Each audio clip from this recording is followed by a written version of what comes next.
আপনি যত গুড় দিবেন তত কিন্তু মিষ্টি বেশি হবে, আপনার যত বাজেট থাকবে তত কিন্তু ডিজাইনগুলো সুন্দর হবে, তত কিন্তু পাকাপোক্ত কাঠগুলো আপনি পাবেন।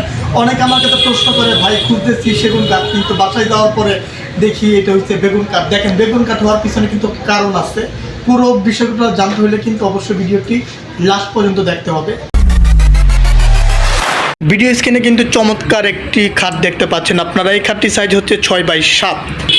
দেখেন, খাটের উপরের ডিজাইনগুলো কিন্তু খুবই লাক্সারিয়াস ডিজাইনগুলো আমরা করে দিয়েছি, এবং বডি ফিটনেসটা দেখেন, এখানটাতে প্রায় 1.25 ইঞ্চির মতো কাঠ দিয়ে কিন্তু আমরা শক্তপুরোভাবে কিন্তু সম্পূর্ণ ডিজাইনগুলো আমি আমার আপুর পছন্দের মতো করে দিয়েছি।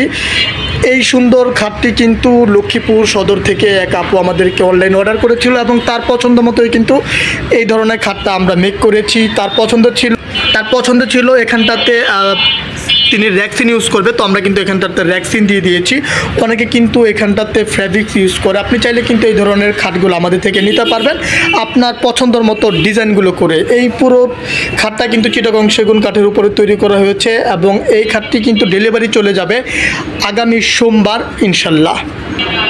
যারা এই ধরনের খাট কিনতে যাচ্ছেন তারা কিন্তু ভিডিও স্ক্রিন দেওয়ার নাম্বার থেকে সরাসরি আমাদের সাথে যুক্ত হতে পারেন। আরেকটা কথা আপনাদেরকে বলি, আপনার বাজেট যত বেশি ভালো হবে তত বেশি কিন্তু আপনি পাকাপোক্ত কাঠ পাবেন, তত ভালো কিন্তু আপনি টেকসই মজবুত সেগুন কাঠ নিতে পারবেন, এবং আপনার পছন্দের ফার্নিচারগুলোকেও আপনি লং টাইম ব্যবহার করতে পারবেন। চকচক করলে যেমন স্বর্ণ হয় না, চকচক করলেই কিন্তু ফার্নিচার সব থেকে গুণগত মানও বেশি হয় না, সেটা আপনার মাথায় রাখতে হবে। আপনি যেরকম চিনি দিবেন সেরকমই কিন্তু মিষ্টি হবে প্রত্যেকটা প্রোডাক্টে। তো যাই হোক, ভিডিওটি যদি ভালো লাগে অবশ্যই কিন্তু শেয়ার করে দিবেন।